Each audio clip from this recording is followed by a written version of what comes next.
Ahí estamos todos. Oigan, pues bienvenidos otra vez. Esta es la 11ª vez que nos vemos.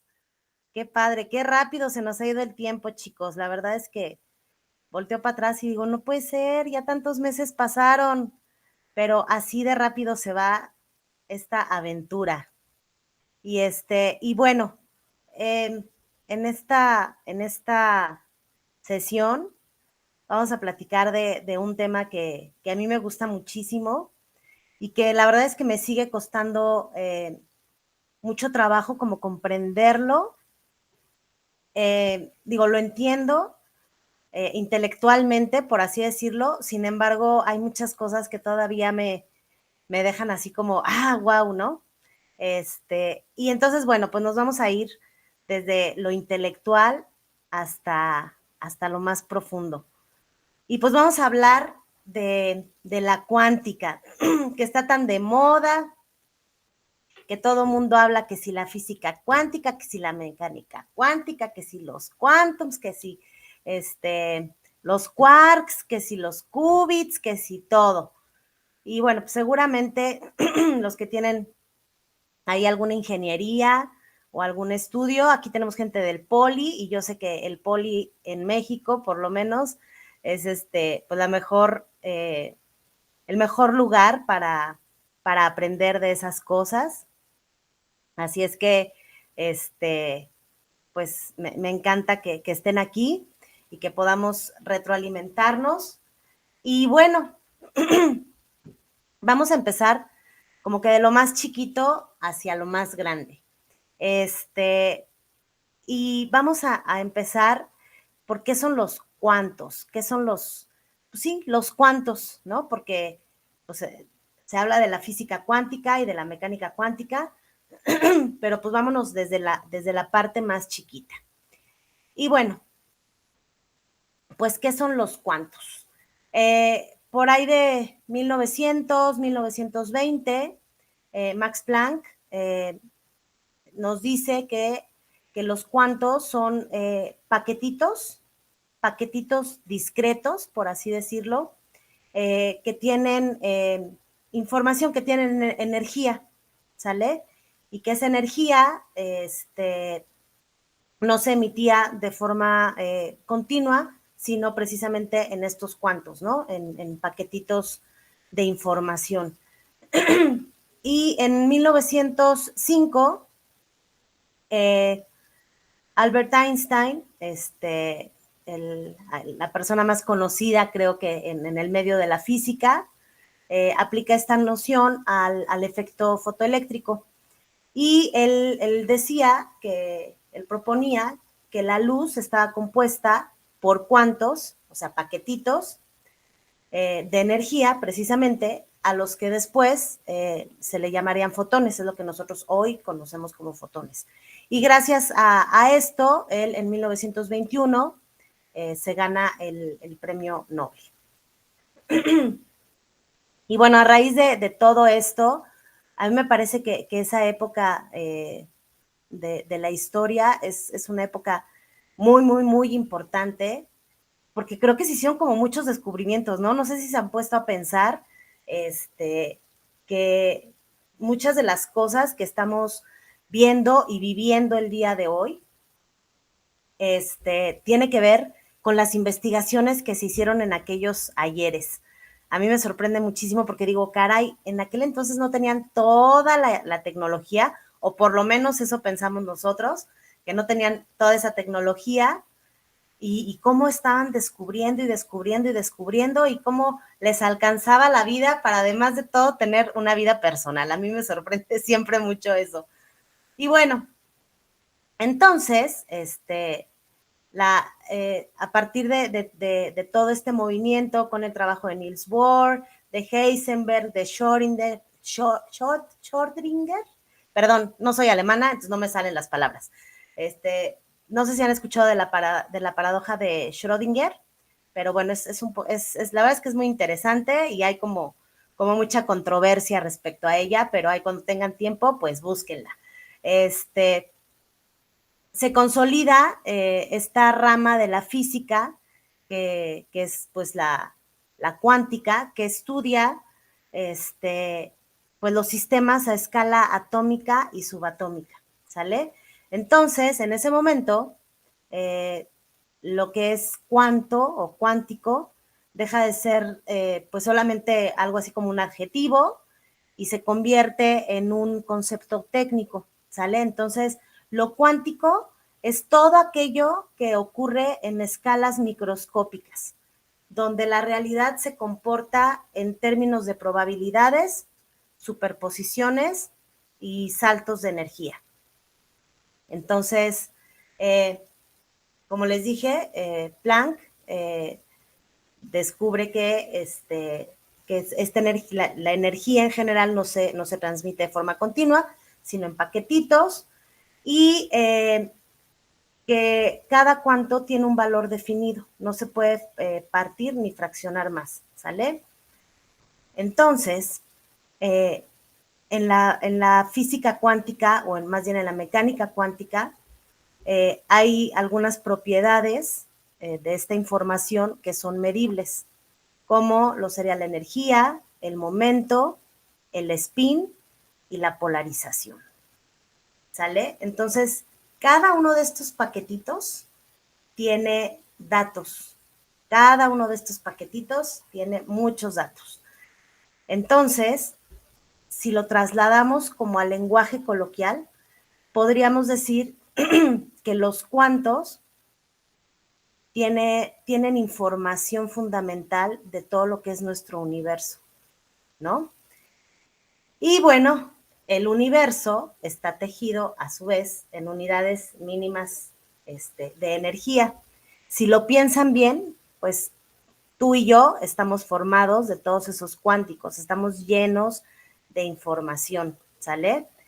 Y este tipo de información no solamente es energía, sino también instrucciones y códigos de cómo la realidad en general se organiza, ¿sale? Ya en un plano, perdón, por así decirlo, más filosófico, pues podríamos decir que toda esta información está involucrada con tu vida, con mi vida, con la ciencia, con la materia, ¿sale? Entonces, pues retomando lo que dije hace unos minutos, toda la información de todo nuestro universo, de tu universo y de mi universo, está en estos paquetitos de energía, en estos paquetitos de información. Y el campo cuántico, déjenme, me voy para acá. Ya está, ahí está. ¿Qué es el campo cuántico o a qué nos suena el campo cuántico? Bueno, pues es justo este campo donde están todos estos cuantos chiquitos, que es donde tú y yo habitamos, y digámoslo así, que es como la entidad fundamental que llena todo el espacio, incluyendo lo que nosotros consideramos como el vacío. Ajá. Porque realmente no hay vacío. Los voy a invitar a que se miren su mano, miren su manita, mírenla, y se ve, pues se ve que está sólida, ¿no? Y la tocas y se siente, y ahí está, y tú dices, es que esto es, pues, sólido, ¿no? O sea, está como, no pareciera que tenemos como espacio, pero si usáramos un microscopio de esos súper duper tecnológicos y de alto, perdón por la expresión, de alto pedorraje, nos daríamos cuenta de que en realidad es el 99,9999999% de vacío. ¿Pueden creer que esto que vemos tan sólido, o esto que se ve tan sólido, o no sé, esto que se ve tan sólido, es puro espacio vacío? O sea, no sé si a lo mejor es que yo me clavo demasiado en las cosas, pero cuando yo conocí esta información me dejó como muy, muy impactada. Porque dije, ¿cómo puede ser? O sea, yo veo que aquí no hay, digo, los poritos de la cara normales, ¿no? Y esos que alcanzas medio a ver, pero pensar que todo esto es espacio vacío, o sea, a mí me dejó como muy, sí, muy impactada, ¿no? Porque yo decía, o sea, ¿cómo puede ser que, que todo esto esté vacío? ¿Y cómo es posible que entonces yo no pase junto a la gente y me diluya en medio de ellos? ¿O cómo es posible que no pueda yo pasar por las paredes, ¿no? Y bueno, esto es debido a que los electrones de tus átomos y de mis átomos, repelen a los electrones de cualquier otro objeto. Y esta repulsión que hay entre los electrones es lo que nos da a nosotros la sensación de que esto es sólido, de que aquí no hay espacio vacío. Sin embargo, pues imagínense, o sea, háganlo como consciente. Y realmente pareciera, o los científicos empezaron a investigar, pues qué había en todo esto, ¿no? O sea, y resulta que pues no es un espacio vacío, es un espacio lleno de energía y de leyes cuánticas.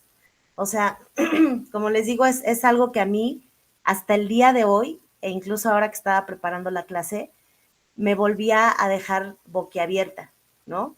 Porque resulta que este espacio que abarca el 99,9999% de mi ser, que en apariencia está pelón, está vacío, pues no está vacío, está lleno de energía, está lleno de información. Y una de las características importantes, por ejemplo, de lo que es el campo cuántico, es que los campos cuánticos son omnipresentes, están en todo el universo. ¿A qué les suena esto? ¿A qué les suena esto que les digo? O sea, omnipresencia, con toda la información, que eso podría trasladarse a omnisciencia. Eso alguien por ahí en el chat, ¿a qué les suena esto? A ver, sí pueden mandar mensajitos, sí, sí pueden. Adiós, tal cual. O sea, es impresionante, ¿no? Porque al final hay algo que está ahí en medio de nosotros, en medio de ti, de mí, pero no solo en medio de ti, de mí, en medio de mí, o sea, atravesando y ocupando el 99,99999% de lo que creo que es Ale. Es muy interesante, la verdad es que es algo que a mí, les digo, me produce muchísima, muchísima curiosidad, porque toda la información de todo el universo, de todo cuanto se está manifestando, está en este campo electromagnético cuántico, está en este campo electrónico y, y, es impresionante, o sea, cómo somos finalmente moléculas, cómo somos vibración, eh, cómo somos luz, y pareciera que también somos vacío. Entonces, es como, les digo, es de estas cosas que, cuan, que cuanto más lo leo, más curiosidad en lo personal me genera. Y bueno, resulta que otra de las características de este campo cuántico es que hay vibración, como les dije, y hay energía. Y una partícula aparece cuando el campo se excita. Por ejemplo, si tú avientas una piedrita en un casito o en una alberca, pues va dejando ahí puedes ver la manifestación de esta energía, ¿no? Y ves la vibración a través de las ondas que se generan, ¿cierto? Ay, perdón, chicos, déjenme, le doy traguito aquí al agua. Y bueno, esta materia, esto sólido, pues está conformado de átomos, ¿no? ¿Y qué tiene el átomo? Núcleo, protones, neutrones, alrededor, exactamente, Nina, electrones, y a estos electrones se le llaman también órbitas probabilísticas. ¿A qué les suena? Escríbanle por ahí. Órbitas probabilísticas, ¿a qué les suena, chicos? A ver, Moni, que tiene los deditos más rápidos del oeste. ¿A qué te suena?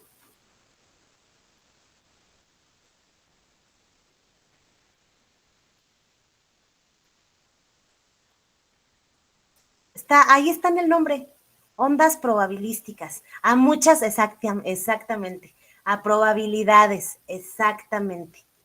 Ahora quiero invitarlos a que se imaginen.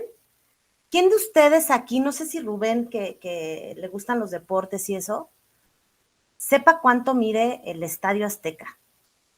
¿No? ¿Ni idea? Imagínense que el núcleo del átomo es una canica. No una bombocha, una caniquita normal. Tampoco una agüita, una caniquita ahí normal. Y el electrón más cercano está a 100 metros de distancia. O sea, si lo trasladáramos a poderlo ver físicamente, obviamente es proporcional, ¿verdad? A lo que me refiero es que cada uno de los núcleos, de los átomos de la materia de la que estamos hechos, tiene esa distancia. O sea, por eso les digo, imagínense, creo que el Estadio Azteca, o sea, no sé cuánto mide, pero yo me imagino como una canica, así en el centro del estadio, y que el electrón más cercano está hasta allá arriba, hasta el Palomar, ¿no? Hasta donde ya nada más ves puros monitos corriendo. O sea, de ese tamaño. ¿Qué, Rubén? Ah, ¿vas a decir algo? Espérenme, déjenme abrir el micro. Espérenme. Listo, Rubén. Ya puedes prender tu micro.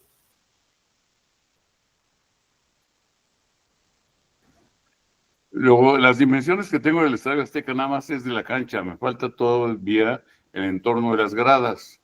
Ok. La cancha tan solo mide 68 metros por 105 metros. La cancha. 68 por 105. Entonces, imagínense que la cancha en una portería pones la canica y casi hasta el otro lado de la cancha Está el está electrón. el electrón más cercano. O sea, trasládenlo a esto. Obviamente estamos hablando de que es proporcional, ¿verdad? Porque nosotros no medimos lo que mide el Estadio Azteca, pero proporcionalmente, como pensándolo para poderlo dimensionar, sería una cosa así. O sea, todo eso es espacio vacío, pero no es espacio vacío, es espacio que está lleno de información. ¿De cuántos? Es el campo cuántico que es omnipresente, porque pues está aquí, allá, de aquí para allá, de allá para acá, y omnisciente. O sea, todo lo que ha pasado, yo sé que aquí hay personas, gracias Rubén, gracias Moni, yo sé que aquí hay personas que han hecho formaciones como una servidora en registros akáshicos. Y también suena como muy volado y tal, pero no, ya cuando te metes a estudiar este tipo de cosas, te das cuenta de que no tiene nada de esotérico. O sea, suena así, sin embargo, no tiene nada de esotérico, porque los registros akáshicos precisamente son los registros de toda la historia, todos estos paquetitos de información que están en el akasha, que es lo que nosotros en este momento conoceríamos como el campo cuántico, ¿no? Entonces, fíjense de qué tamaño es esta información. Imagínense todo esto que nos rodea, que creemos que es sólido, sin embargo no lo es, pero nos da esa apariencia, ¿no? Algunos a este campo cuántico le llaman éter, y si alguien aquí es contemporáneo mío o tal vez un poquito más, y no me van a dejar mentir, pueden ponerle ahí que sí en el chat. Yo me acuerdo que cuando a mí me tocó estudiar la tabla periódica, ya estas generaciones últimas ya no, pero a mí todavía me tocó que el éter estuviera en la tabla periódica. ¿Se acuerdan? ¿Te acuerdas, Rubén? Déjame, te prendo el micro, porque te veo que sí estás... Está muy participativo, Rubén. Me encanta cuando están participativos. ¿Te acuerdas que nos tocó? ¿Tú sí te acuerdas, Moni? ¿No? Yo me acuerdo porque cuando te hacían aprenderte como toda la tabla periódica, y mi yayita, mi bisabuelita, tenía mucho éter y perlitas de éter y cositas así de éter, ¿no? Entonces el éter se me hizo como muy fácil identificarlo porque lo veía yo ahí, ¿no? Entonces se me hacía como más fácil, cosa que pues el hidrógeno, pues yo no le veía como forma, ¿no?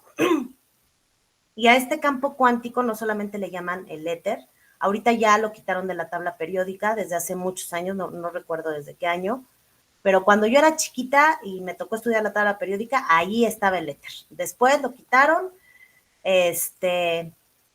y también se le conoce como al campo cuántico, se le conoce como campo unificado o lo que sería la conciencia universal. Está levantando su manita Rubén. A ver, Rubén, te escucho, puedes abrir tu micro.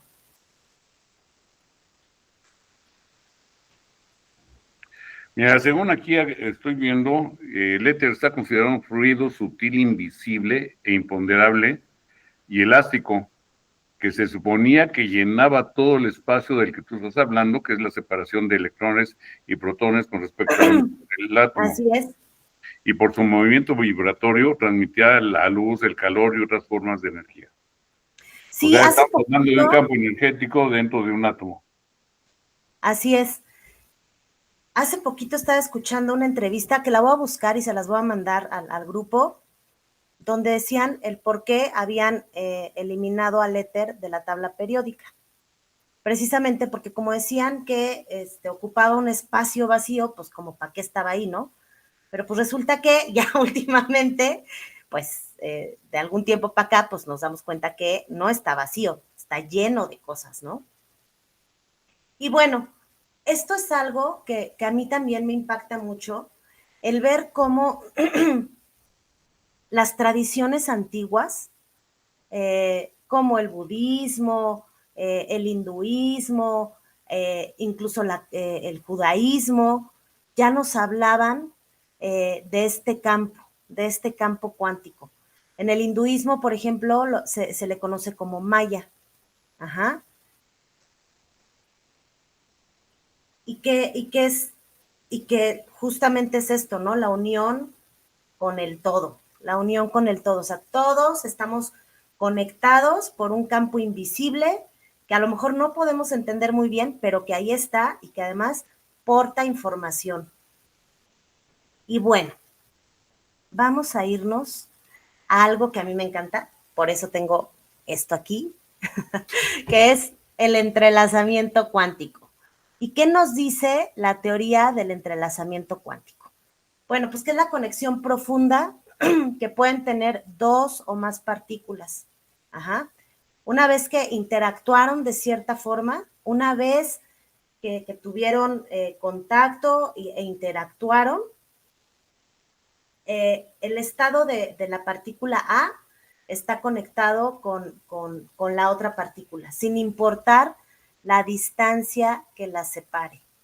Si tú agarras estas dos partículas, las unes y después las separas, se han hecho, creo que se han hecho estudios incluso de que hagan de cuenta una partícula está acá y la otra la mandan, no sé, 2000 kilómetros para allá, y lo que le sucede a esta le afecta inmediatamente a esta.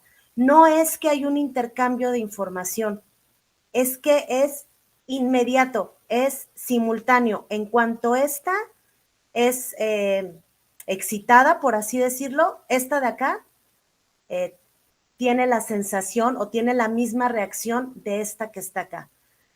Entonces, esta onda del entrelazamiento cuántico es algo que que ha dejado a los físicos, pues, con el ojo cuadrado. ¿Por qué? Porque se supone que la información, o más bien, la velocidad más rápida que conocíamos era precisamente la velocidad de la luz, ¿no?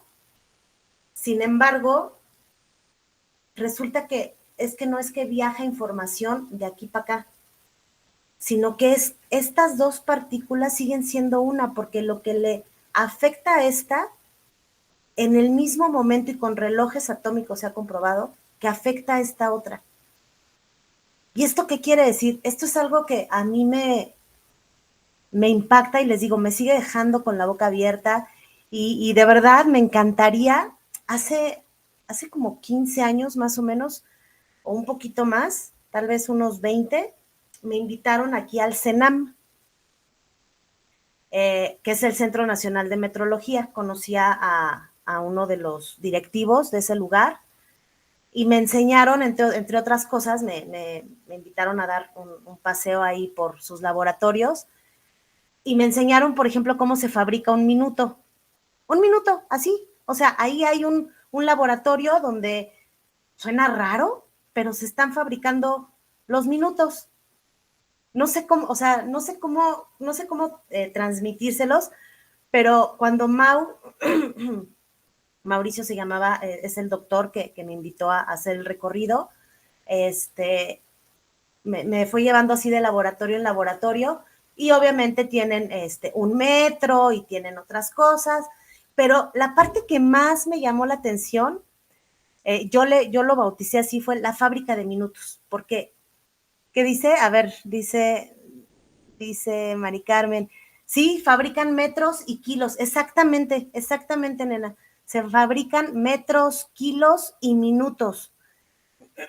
Y el lugar en el que se fabrican los minutos es un cuarto aislado, era una cámara de cristal,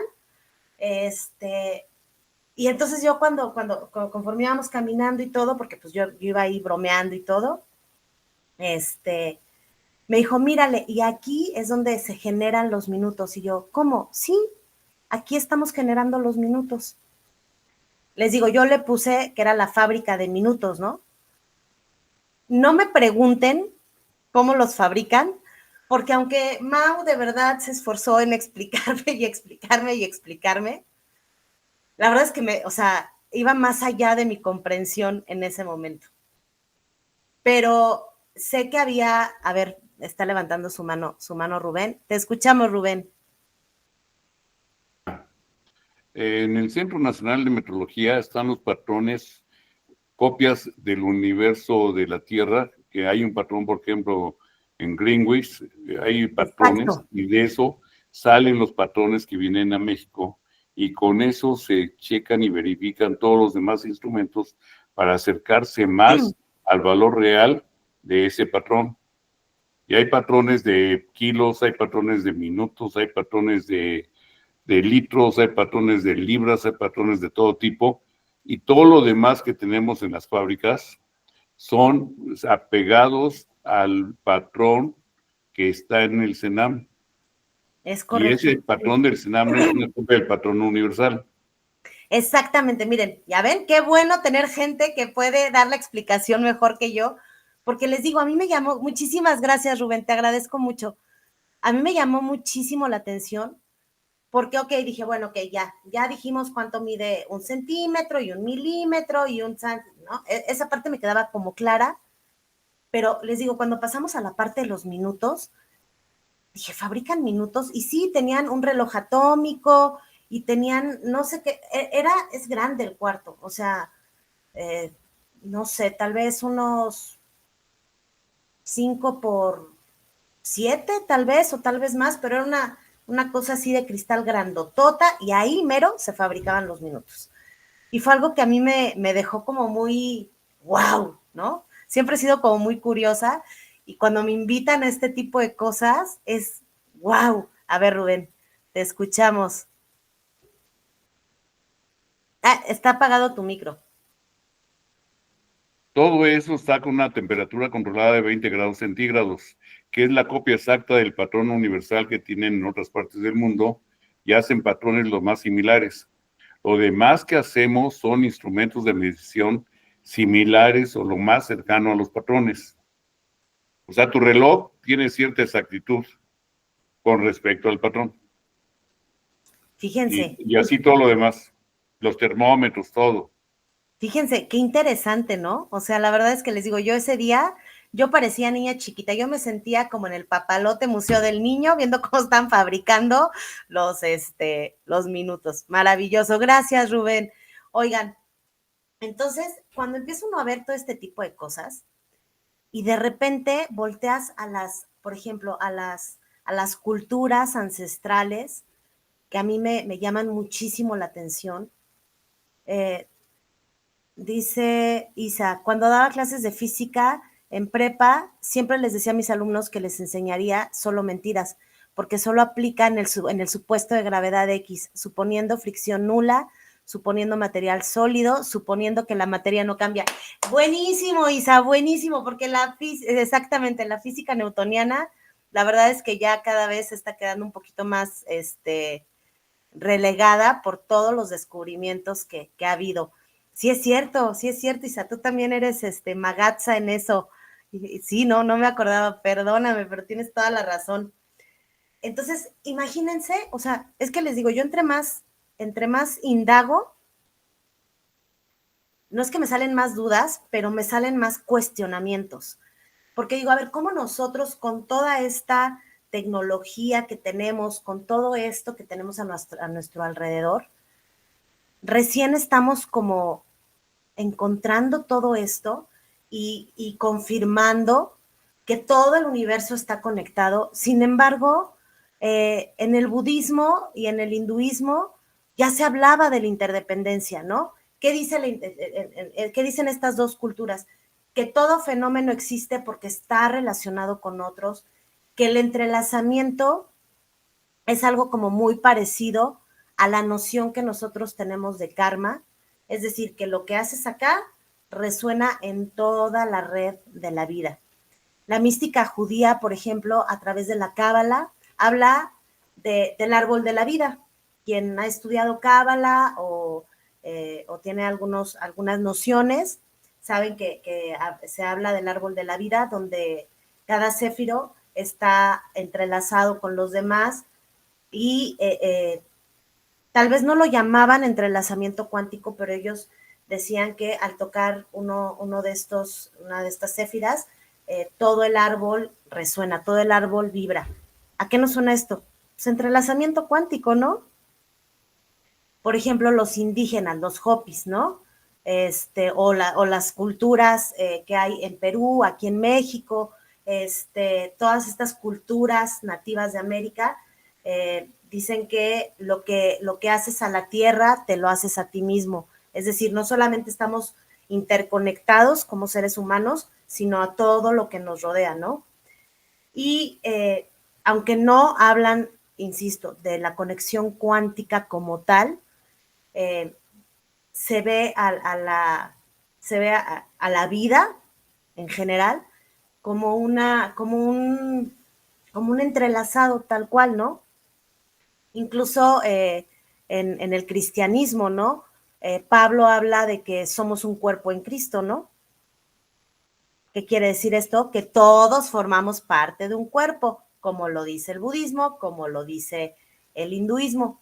Hay un libro que es muy interesante, es uno de los textos más antiguos de la India, que es el Mahabharata, y ellos también, ¿no? Hablan de lo que sería esta interconexión invisible entre todas las cosas, ¿no? Ellos hablan en el Bhagavad Gita, ay, perdónenme, yo de repente las palabras me cuestan, pero en el Bhagavad Gita, que de hecho lo mencionan, se hizo de repente famoso una parte del Bhagavad Gita cuando salió la película esta de Oppenheimer, que él lo cita, ¿no? Cuando hablan en una de las entrevistas que le hacen después de que estalló la bomba atómica, él hace referencia a esto, ¿no? Y Krishna le explica a Arjuna que cualquier acción individual repercute en el orden universal. Ellos hablan, por ejemplo, de la tela de Indra, que es como una telaraña y que tiene una red infinita de como de perlitas, como de joyas, y cada una de ellas está reflejando a todas las demás. Entonces, todo esto nos habla de interdependencia, esto nos habla de que no es nada nuevo. De hecho, estaba viendo que el mismo Einstein, en alguna de las entrevistas que hizo, porque le preguntaron, también voy a buscar esa entrevista, es que de repente se me va el avión, chicos, pero voy a buscar esa entrevista, pero cuando a él le preguntan que en qué universidad o en qué lugar fue que él de repente adquirió tantos conocimientos, él dice abiertamente que no lo adquirió a través de ninguna, digámoslo así, institución formada. Y como sabrán, Einstein estuvo con la cultura Hopi, con los indios estos de Arizona, y a raíz de que él pasa tiempo con ellos es que él hace, pues digámoslo así, los descubrimientos más grandes o las investigaciones más grandes, o las revelaciones, yo diría más bien las revelaciones más grandes, pero incluso búsquenlo, hay muchas, incluso fotografías que él se toma con los indios Hopi, lo cual quiere decir que todo esto no es nuevo, ¿no? Como dicen por ahí, no hay nada nuevo bajo el sol. Entonces, eh, nuestras almas están interconectadas. Tú y yo, y Moni, y Rubén, y Tere, y la otra Tere, y Nina, y no importa qué tan lejos estemos, todos formamos parte de esta enramada, de esta telaraña, de este tejido, ¿no? Qué bonito. Y bueno, obviamente ya más contemporáneos, tenemos a David Bohm, que decía que el universo era un orden implicado donde cada parte chiquita contiene al todo. Él daba como la referencia que éramos, si lo trasladamos, es como un holograma, ¿no? Cuando tú ves un holograma, son como que se va haciendo chiquito, chiquito, chiquito, chiquito, chiquito. Bueno, depende de cómo lo veas, ¿no? O se va haciendo grande, grande, grande, grande, ¿no? Entonces, realmente si lo piensan, solamente vivimos la ilusión de que estamos separados, pero realmente no estamos separados. Y esto es algo que a mí, les digo, cada vez que lo vuelvo a leer y lo vuelvo a estudiar, me cae un clic más y me hace darme cuenta eh, de la importancia que tengo en el universo. No es que me sienta wow, pero me refiero a la importancia que tenemos como individuos, cada uno de nosotros, y de la importancia de cómo interactuamos en este mundo. Y quiero ponerles un video, si me lo permiten. Voy a dejar de compartir pantalla un minutito. Y quiero ponerles un video muy padre que a mí me gusta muchísimo. Espérenme. Vamos a ponerlo en grandote. Pónganle mucha atención, porque la verdad es que, digo, a mí me encanta, ¿verdad? Yo quiero que pongan atención, porque como a mí me gusta, yo quiero que a todos les guste. Pero espérenme, ahí está. Pero me gusta mucho este video porque, les voy a decir por qué, porque siento que explica de una manera muy sencilla, aunque no por eso menos profunda, lo que es el experimento de la doble rendija. Entonces, díganme si lo ven. Ahí está. ¿Lo alcanzan a ver? ¿No se ve pantalla? ¿Sí? Ok. Vamos a verlo, chicos.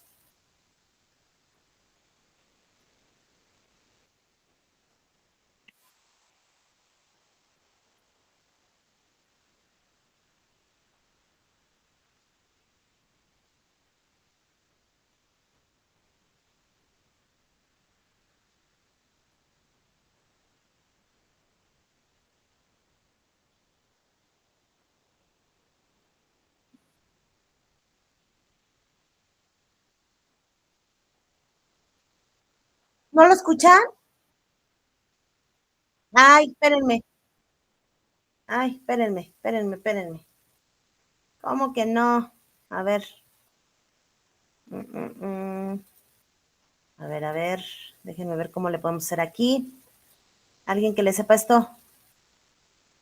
A ver, compartir pantalla. Espérenme, chicos, espérenme.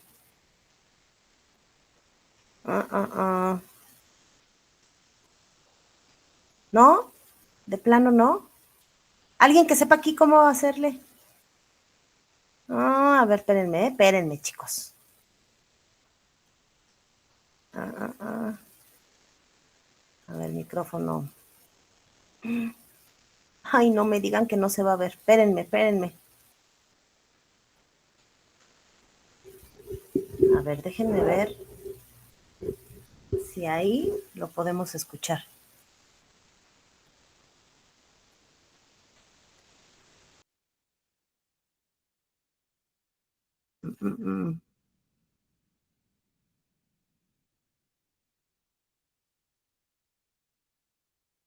Alguien me mandó yo un mensajito. ¿Está apagado mi micro? No. ¿Está apagado mi micro? No. Espérenme. Bloopers. A ver, déjenme ver si ahí se escucha. Si no, ya sé qué es lo que voy a hacer, chicos. Porque creativa soy. No le sé a esto, pero creativa soy.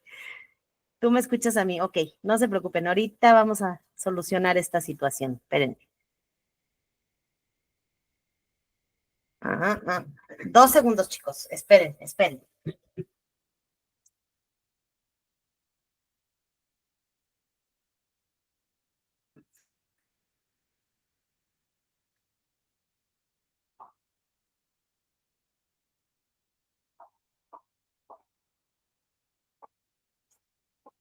Hombre, lo que sobra aquí en México es creatividad. Espérenme, chicos. A ver.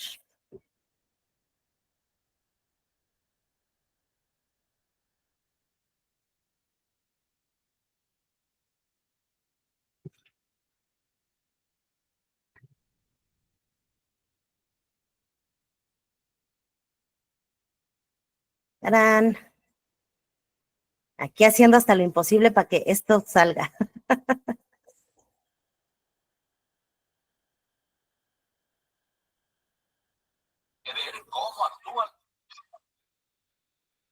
A ver, díganme si así lo escuchan. Y disculpe, pero yo advertí desde la introducción que no soy experta en estas cosas. Ahí está. 1, 2. Ay, ¿cómo le hago para ponerle a los dos play? Esperen, ya sé.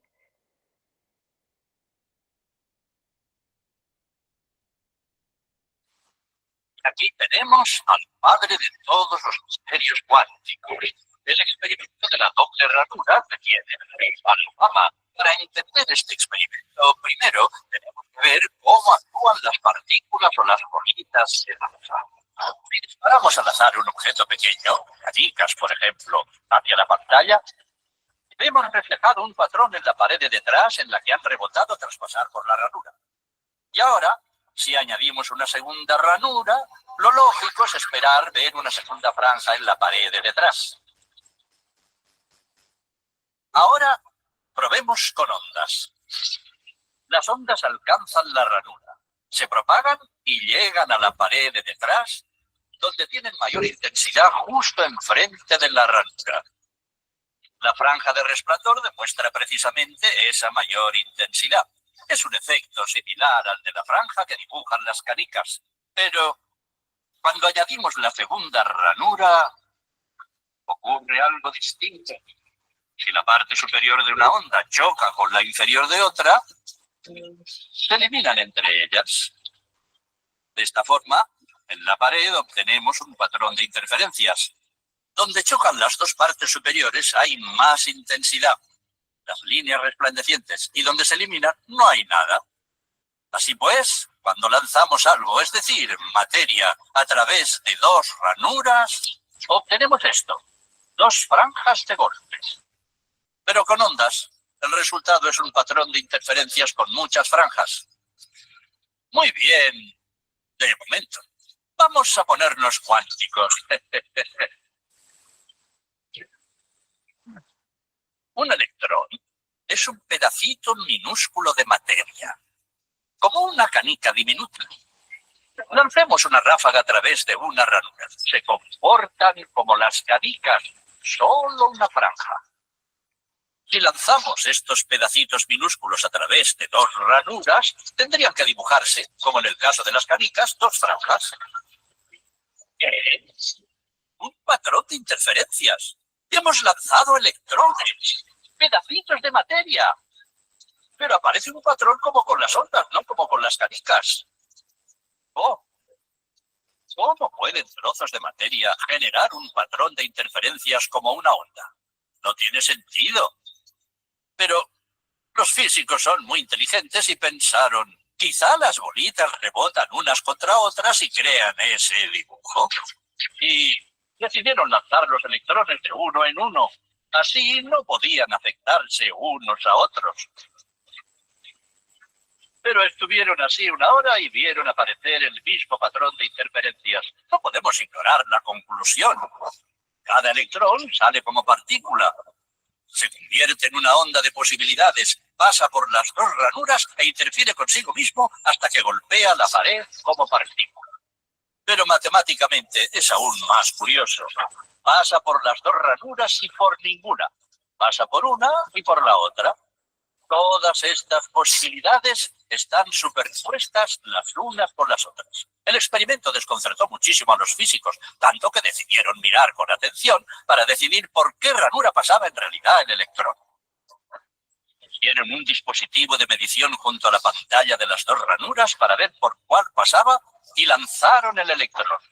Pero el mundo cuántico es mucho más misterioso de lo que podían haberse imaginado. Cuando miraron, el electrón volvió a comportarse como una canica pequeña. Dibujó un patrón de dos franjas, no un patrón de interferencias. La misma acción de medir u observar por qué ranura pasaba conllevó que solo pasara por una, no por las dos. El electrón decidió actuar de manera distinta, como si fuera consciente de que lo observaban. Y en ese momento los físicos adentraron para siempre en el extraño submundo de los acontecimientos cuánticos. ¿Qué es la materia? ¿Canicas? ¿Ondas? ¿Y ondas de qué? ¿Y qué tiene que ver el observador con todo esto? El observador destruyó la función de onda con solo mirar. ¡Guau! Ay, espéreme. Ay, ay. Ahí está. ¿Qué tal? Ay, chicos, perdón. Perdón por la falla técnica. Voy a tratar de editar el video y ponerlo ahí en medio. Pero, ¿qué opinan? ¿Qué opinan de todo esto? Voy a abrir tantito el micro. Ya vi que Moni está ahí. Pero prende tu micro, Moni. Sí, eso de que el observador afecte lo observado, dices, pero o sea, pues está sucediendo, pues, ¿por qué? Pues, ¿quién sabe? Exactamente. Son de estas cosas que te vuelan, literal, o sea, vuelas a otro lado, vuelas a otro lugar y, Sí. y te vas dando cuenta de la importancia. ¿Se acuerdan que les había dicho que no solo somos creadores, somos co-creadores de esta realidad? Y creo que ya cada vez más la física, gracias Moni, gracias preciosa, creo que cada vez más la ciencia va abriéndose también, porque obviamente hubo una etapa en la que la ciencia estaba así, pero creo que cada vez más la ciencia va abriéndose a darse cuenta de la importancia que tenemos. Creo que algo que a mí justamente me vuela, déjenme, vuelvo a compartir pantalla. Ahí está. ¿Ya ven mi pantalla?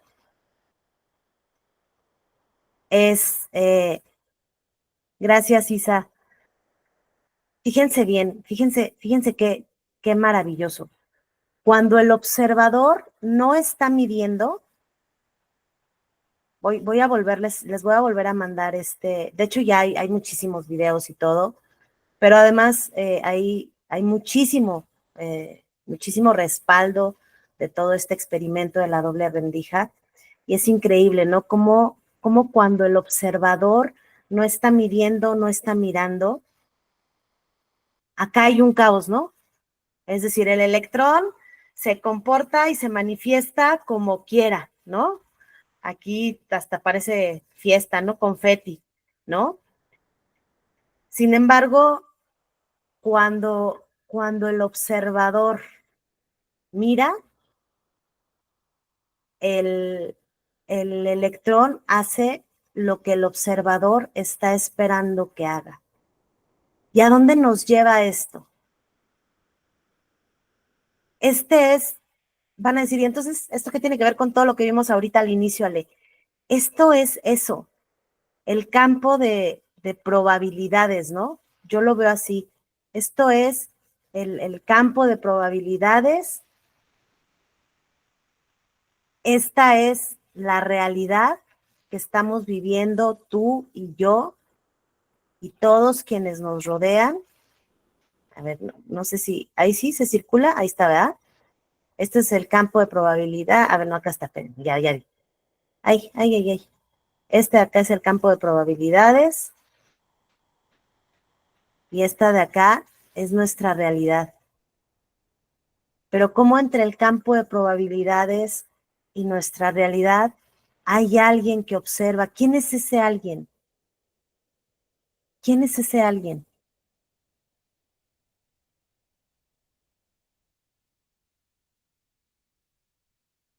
¿Quién es ese alguien? A ver, voy a abrir el micro. ¿Ustedes quién piensan que es ese alguien? Dice Rubén, yo. Nina dice yo. Moni dice, no sé, está poniéndole ahí. Yo, cada quien, exactamente. Y si lo pensamos, ¿en cuánta parte de nuestra vida no hemos sido observadores?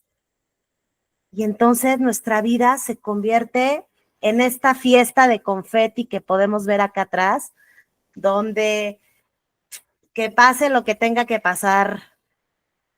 Dice, ¿cómo dice? Lo último no entendí, soy el que soy. A ver, si lo puedes volver a escribir, Isa, te lo voy a súper agradecer.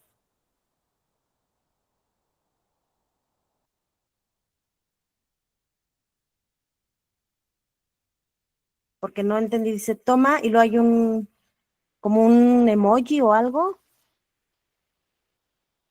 ¿Toma sentido? Soy el que soy, exactamente, yo soy el que soy. Creo que eso es lo que me querías decir, Isa, toma sentido, toma sentido la definición de Dios. Yo soy el que soy. Gracias, preciosa. Qué impresionante, ¿no? Qué impresionante que cuando vamos por la vida de esta manera inconsciente, pues hay como una fiesta ahí detrás de nosotros, pero cuando nos hacemos conscientes y observamos, todo empieza a ordenarse y todo se empieza a convertir, por así decirlo, en nada más ni nada menos que una manifestación de ti mismo. Qué bonito, ¿no? Qué bonito, pero también qué tremendo, ¿no? Porque estas bajadas de conciencia, pues no son tan sencillas. Parecía que dijéramos, ay, pues enchílame una, pero no es cierto, porque empiezas a preguntarte en tu día a día, ¿qué me estoy creando? ¿Qué me estoy creando? Y hay algo muy importante. No solo somos creadores, somos co-creadores. Somos co-creadores de toda esta realidad.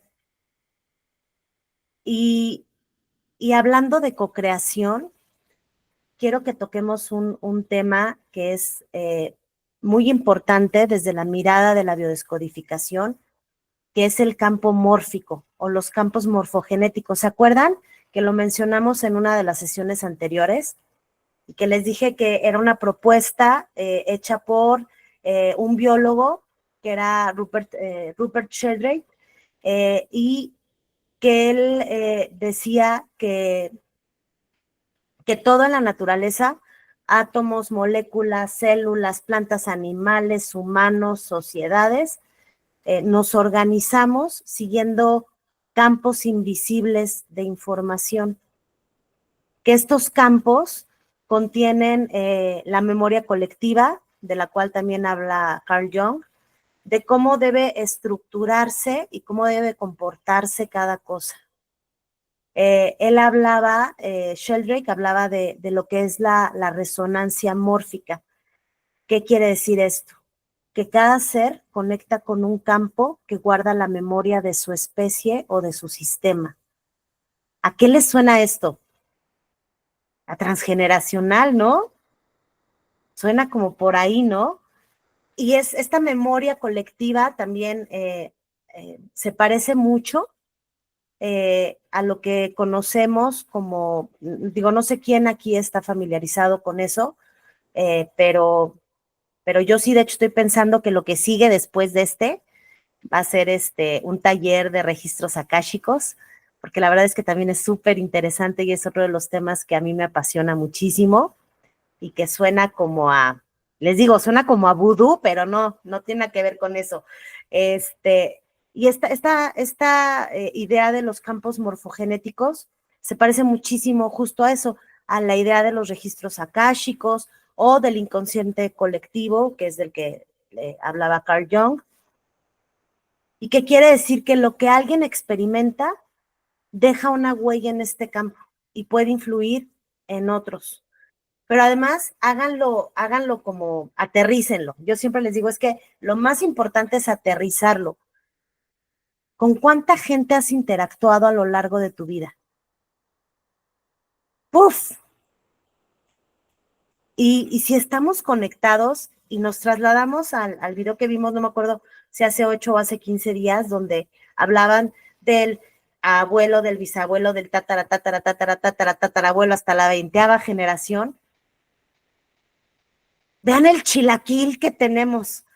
O sea, no es nada extraño que este mundo esté hecho un chilaquil, porque para que haya coherencia en nuestro alrededor, la coherencia tiene que empezar por nosotros mismos. De hecho, esta idea del campo morfogenético, no sé si alguna vez han escuchado o les ha pasado a ustedes. A mí sí me pasó, y de hecho me ha pasado un par de veces, que se te ocurre una palabra que no existe. Y de repente alguien ya le está diciendo y tú dices, pero si yo no la había dicho y se me ocurrió a mí. ¿Verdad que sí, Moni? O se te ocurre algo, o bueno, hemos incluso escuchado, bueno, no sé si ustedes, pero yo sí, justamente cuando estaba cuando estaba yo estudiando lo que eran los registros akáshicos, me tocó, tuve la gran fortuna de que me tocara con un gran maestro, y él nos platicaba, porque yo le compartí que cuando yo era muy chavita, o sea, les estoy hablando que yo tendría como 14, no, yo creo que un poquito más, como 16 o 18 años, por ahí así, yo escribí una canción. Yo tengo un cuaderno, que aquí tengo amigas de hace muchos años como Ana, que tengo un cuaderno donde de repente escribo, y ese cuaderno tiene años y está cosido con agujetas y así, ¿no? Muy de nena. Y yo escribí una canción, y por esa época, no voy a decir cuál es ni nada, pero de repente la escuché en el radio y yo dije, ¿cómo? ¿Cómo me robaron mi cuaderno? Y no, era casi idéntica, de verdad se los prometo, casi idéntica.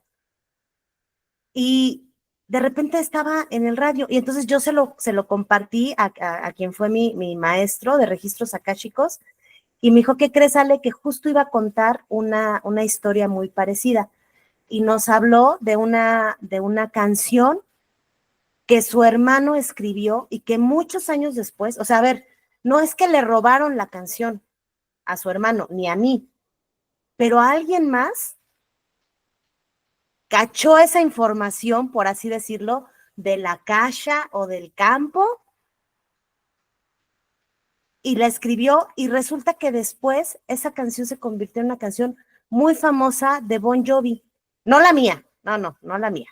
No, tampoco vayan a decir, ahí es Ale, talentazo, o sea, sí, pero no. No, pero el hermano, él es esta persona que me dio los registros akáshicos no es mexicano, es extranjero, precisamente es de Estados Unidos. Y su hermano escribió una canción que años después, o sea, no es como que él se la vendió a Bon Jovi y luego Bon Jovi la cantó, no. Que cuando la escuchó en el radio, él venía viajando de Arizona, iba a visitar a su familia, y que llegó y que felicitó a su hermano y le dijo, oye, tu rola está en el radio. Y le dijo, no. Y la escucharon y era casi la misma, o sea, con diferencia de 2 o 3 palabras. Entonces, cuando yo se lo platiqué, me creyó al 100% porque me dijo, es que lo mismo le pasó a mi hermano. A veces tenemos ideas que nos parecen fantásticas y no las tomamos. Y están ahí en ese campo de probabilidades y no estiramos la mano y la tomamos y decimos, este es para mí, porque nos da miedo, porque sentimos que es una tontería, que qué van a decir de mí. Pero si no la tomas tú, alguien más va a tomar esa probabilidad y la va a convertir en una realidad. Digo, yo las cosas que escribo y las cosas que normalmente tengo así en mis cuadernillos, generalmente pues, son muy para mí. Yo no pensaba, no, ni venderla, ni mucho menos. Pero cuando yo la escuché, dije, ¿cómo? O sea, les prometo que llegué a mi casa y busqué mi cuaderno y no, ahí estaba mi cuaderno. Y luego estaba 97.7 de moda y me acuerdo que hablé por teléfono ahí y pedí la canción y como no me sabía el nombre, me acuerdo que hasta medio se las canté y me dijeron, sí, es un estreno. Y hablé a Stereo 102 y pedí que la pusieran y hasta la grabé y la diferencia eran poquitas palabras. Y yo dije, ¿cómo? O sea, ¿me espían? O sea, no sé qué me imaginé. Y les digo, ya después, o sea, muchos años después, cuando estudié registros akáshicos, pues resulta que no soy la única a la que le ha pasado esto. ¿Cuántas veces no hemos escuchado de gente que descubre algo y de repente ya está demandando a alguien por el otro lado, por derechos, porque es una marca registrada, por lo que sea? Dice, dice Isa, yo inventé el mousse en el baño de mi casa. En el baño hacía espuma con el shampoo y modelaba mi cabello. Y años después lo llamaron mousse. Es que ahí está toda la información. Miren, les digo yo, cuando específicamente, o sea, entre otras disciplinas que he estudiado, los registros akáshicos fue algo que me dejó impactada. Porque hay tanta información y cuando los aperturas y los bajas y los abres y se los dices a la persona, te dejan como menso. Perdón por la expresión, pero dices, o sea, la otra persona te dice, pero ¿cómo? O sea, y no es esoterismo, es que la información está ahí. Estos paquetitos de información están ahí y están disponibles para ti y para mí. Pero a veces nuestro miedo no nos deja que esto que se nos ocurrió, o lo vendamos, no sé, es muy curioso cómo somos nosotros mismos quienes nos ponemos el freno. Por un lado queremos pisar el acelerador y por el otro lado, ahí estamos, pisándonos los callos nosotros solos. Y bueno, la verdad es que no sé qué tanto esto les resuena a esto. Ahí está. Somos todo esto, somos todo esto. Imagínense cómo los campos morfogenéticos, eh, guardando toda esta memoria colectiva, todas estas huellas, porque al final, pues, somos esto, ¿no? Núcleo, electrones, protones, neutrones, nos convertimos, perdón, en un átomo, luego ese átomo en una molécula, y luego ahí va, ¿no? El organelo, exactamente, el enfoque sistémico. Así es, Moni, ¿no? Y en un tejido, pero fíjense cómo se va guardando toda la información en la célula, en el tejido, en los aparatos, en los sistemas, en el individuo. ¿Y qué va más allá del individuo? Ah, pues la pareja, la familia, ¿no? La colonia, la ciudad, el país, toda la comunidad, todo este ecosistema. Y yo no sé después de lo que he hablado hasta este momento, y me gustaría pedirles que participen, ¿a qué los lleva esto? Ya abrí los micros. ¿A qué los lleva esto?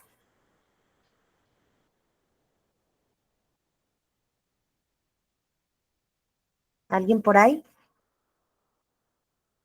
No, no pueden abrir micros.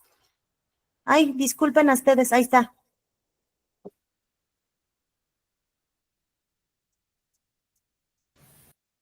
No, a mí me lleva como pues a la responsabilidad que eso implica, ¿no?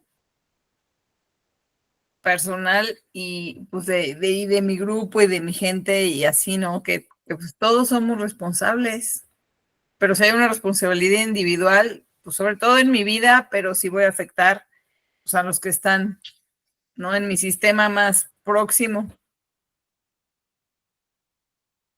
Exactamente, Moni.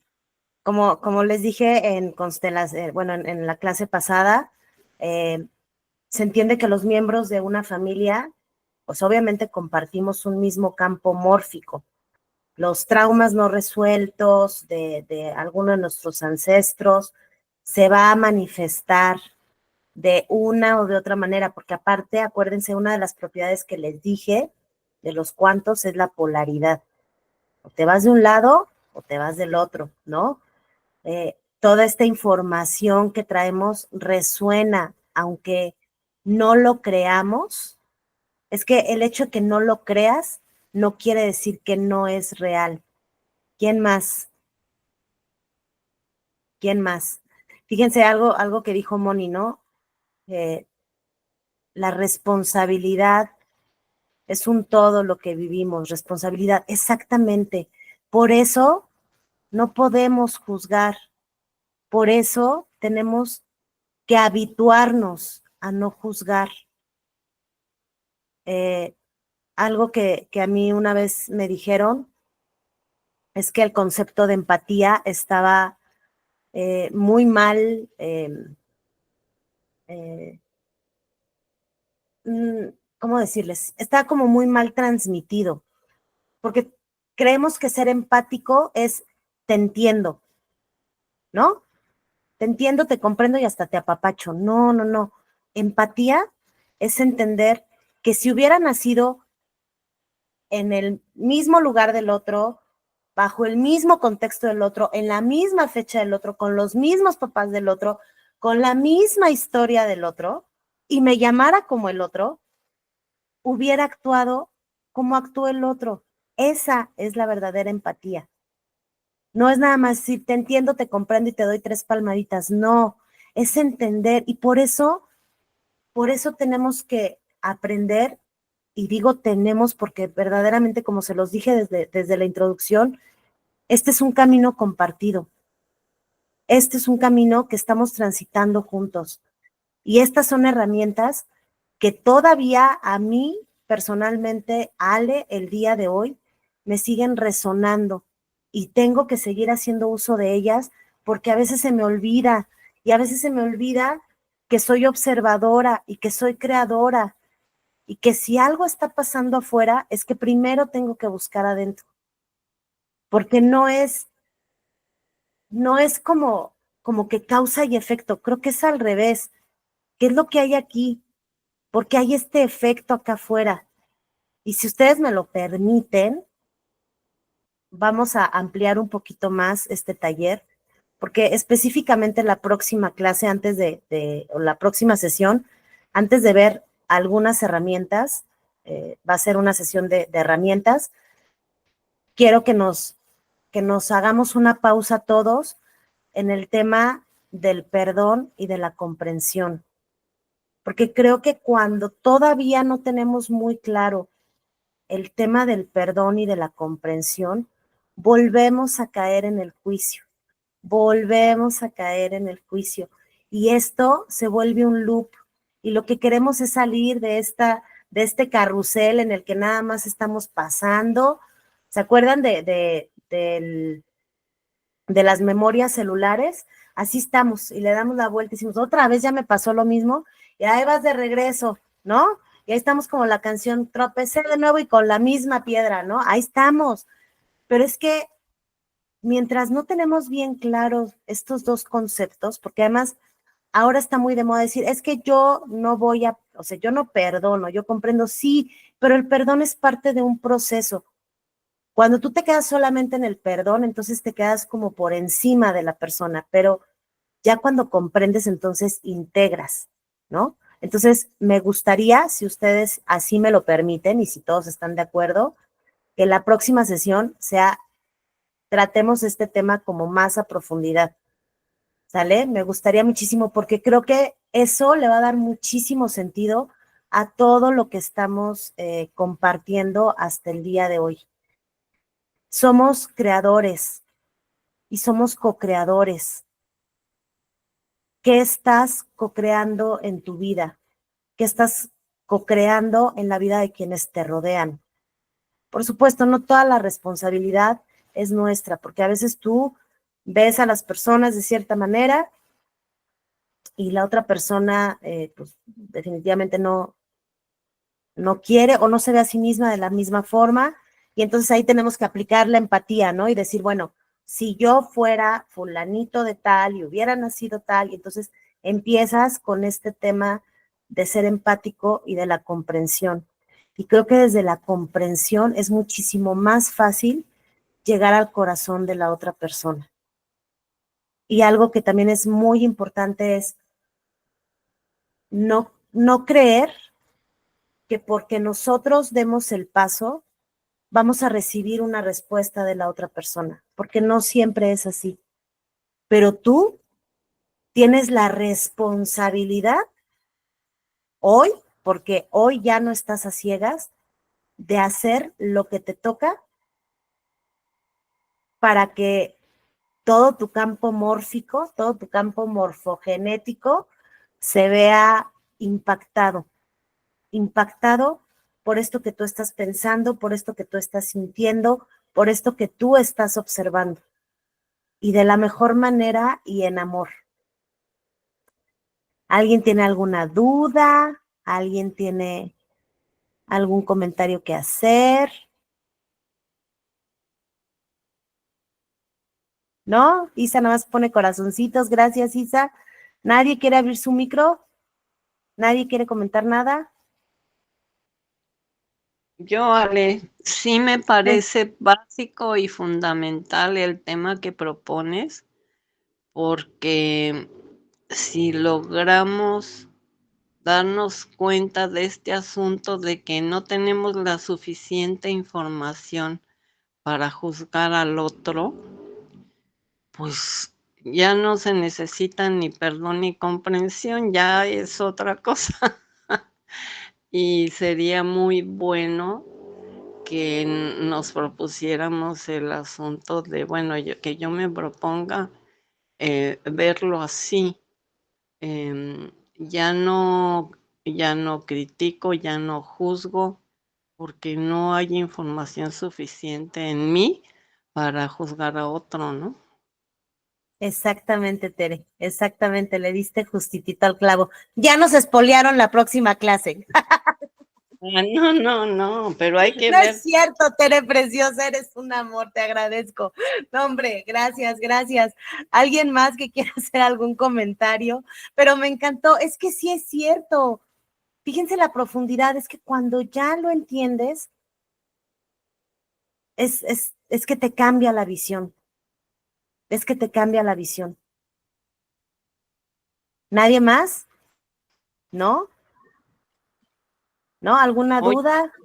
Vale, Ale, ¿Quién empezando fue? por lo mismo, ¿no? Que siempre nos estamos juzgando. Ya, perdón. Ah, ok, ya te vi, Tere, es que no veía quién había sido.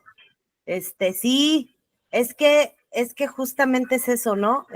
A veces creo que entre más duros somos con nosotros mismos, más duros nos volvemos con el de enfrente. Entre más, Lilia prendió su micro. ¿Quieres decir sí, algo, Lilia? sí, Ale, imagínate que la verdad que yo lo que puedo, siendo observadora, como todos los que estamos aquí, estamos conectados a un campo. Y en Qué ese maravilla, campo, ¿verdad, Lilia? sí, y en ese campo todos estamos resonando. Y todos nos estamos dando, o yo me estoy dando cuenta, cómo soy observadora hacia los demás. Y entonces cuando yo puedo entender, como tú dices, el perdón, llega la comprensión y después yo veo de la comprensión la aceptación. Y en esta Así es. aceptación, pues así es, porque posiblemente a lo mejor no cuenta con todo el conocimiento que yo pudiera tener o simplemente es su decisión y es su proceso en el cual cada quien estamos viviendo. Ale, hoy me quedó más claro cómo en este campo que tenemos todos estamos conectados y estamos recibiendo información de diferentes fuentes de acuerdo a lo que somos nosotros. Así es, Lilia preciosa, así es, gracias, gracias. Es que sí, tienes toda la razón, o sea, al final todos estamos resonando, no es casualidad. No, sí, yo sí creo en las casualidades y me encanta que me sorprendan las casualidades, porque son como, yo pienso que las casualidades son como regalitos del universo que a veces les llamamos como golpes de suerte y para mí es esto, o sea, el estar aquí compartiendo con ustedes, los mensajes que recibo en la semana, de verdad que es maravilloso y digo, wow, qué bonito es lo bonito, qué bonito es lo bonito y qué bonito es que se esté haciendo una comunidad, sigan invitando gente de verdad, está abierto, sigan invitando personas, creo que se trata de eso, justamente de sumar algo que me llama mucho, por ejemplo, de la cultura judía, es que no enseñan a sus hijos ni a restar ni a dividir, los enseñan a sumar y a multiplicar, y eso tiene un porqué, y eso está padrísimo. Y vamos a quitarnos como el egoísmo y el es que esto es para mí. Hace poquito estaba platicando con un conocido y me decía, es que no, porque si él tiene más, yo voy a tener menos. Y le dije, ¿en serio? Es que esto es tan vasto, que el hecho de que alguien tenga más no implica que yo voy a tener menos.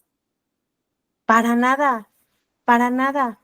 O sea, eso no tiene absolutamente nada que ver, al contrario, creo que es como un río, ¿no? Entre más agua hay, más fluye y más limpia está y más cristalina y, o sea, es que estamos aquí para compartirnos y aunque no lo querramos, nos estamos compartiendo todo el tiempo, todo el tiempo. ¿Algo escribió Moni? Ah, no, no, la espanté. Es que la vi que se acercó y dije, a ver, vamos a ver qué puso. Oigan, pues les agradezco muchísimo.